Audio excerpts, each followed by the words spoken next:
லக்னோ அணியின் ஆலோசகராக பணியாற்றி வந்த கௌதம் கம்பீர் பொறுப்பில் இருந்து விலகிய நிலையில் கடந்த சீசனில் யாரையும் அந்த பொறுப்பில் நியமிக்கவில்லை.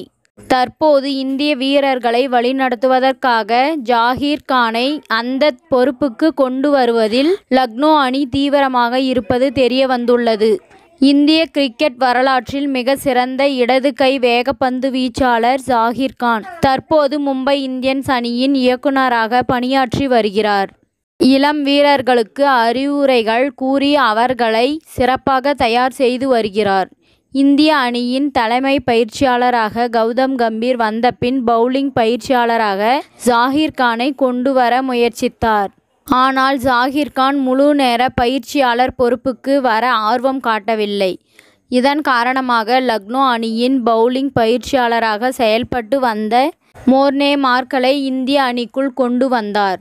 தற்போது லக்னோ அணியின் பயிற்சியாளராக ஜஸ்டின் லாங்கர், ஆடம் ஓஜஸ் மற்றும் ஜாண்டி ரோட்ஸ் மூவரும் இருக்கின்றனர்.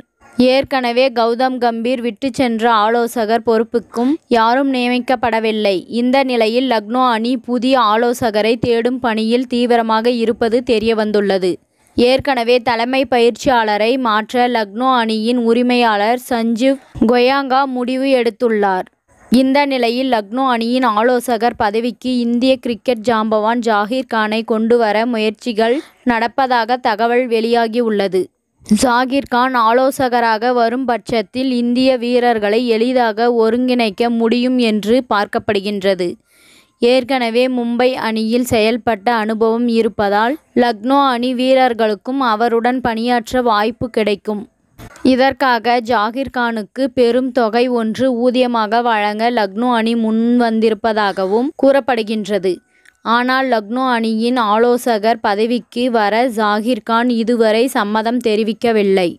இம்மாத இறுதியில் IPL விதிகள் குறித்த அறிவிப்புகளை BCCI வெளியிட உள்ளது. அதன்பின் இந்த பேச்சுவார்த்தை அடுத்த கட்டத்திற்கு செல்லும் என்று எதிர்பார்க்கப்படுகின்றது.